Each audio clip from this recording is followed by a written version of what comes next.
Imagine a world where self-control is a distant memory and the consequences of our actions haunt us forever.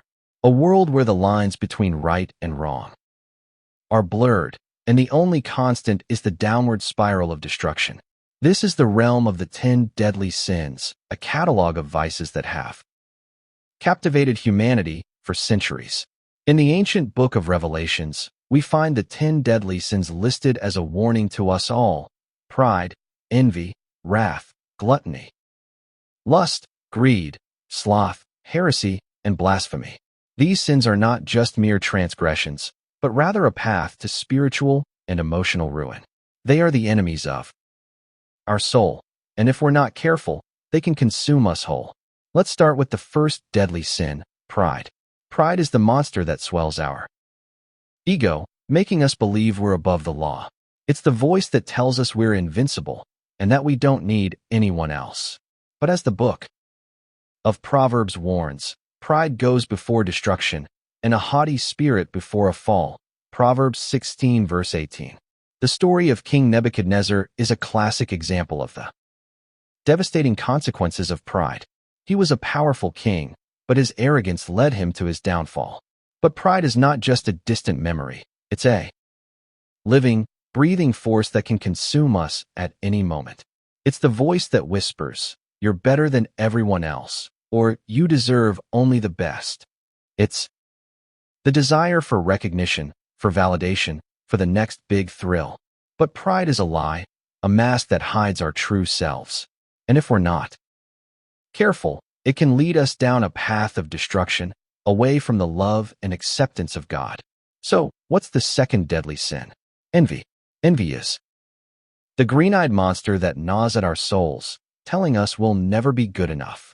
It's the voice that says, "They have what I want and I'm not worthy." But envy is a poison, a deadly sin that can consume us whole.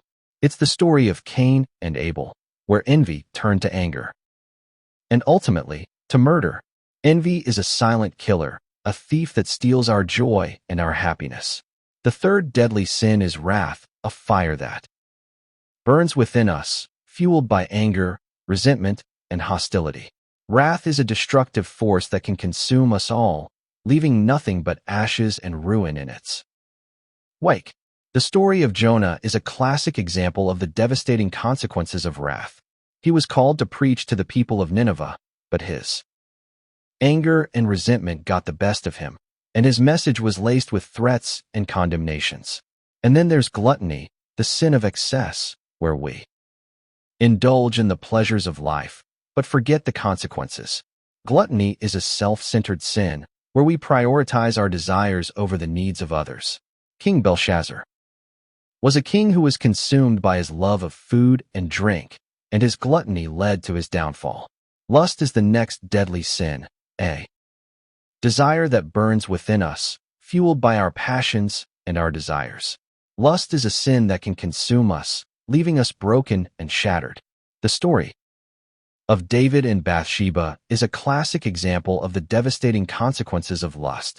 He was a king who had an affair with a beautiful woman, and his lust led to a series of tragic events. Greed is the next deadly sin, a desire for wealth and material possessions that can consume us whole.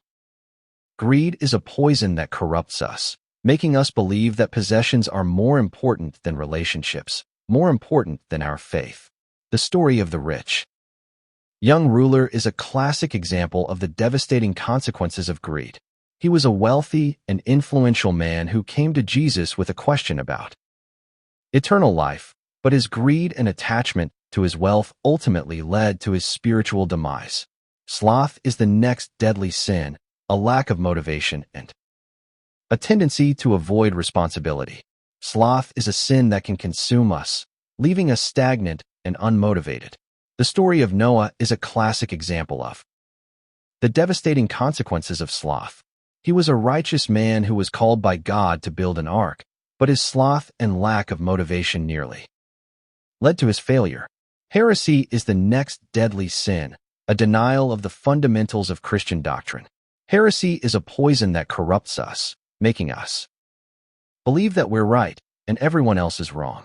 The story of the Pharisees is a classic example of the devastating consequences of heresy. They were a group of Jewish leaders who were so caught up in their own traditions and interpretations that they denied the true nature of Jesus Christ.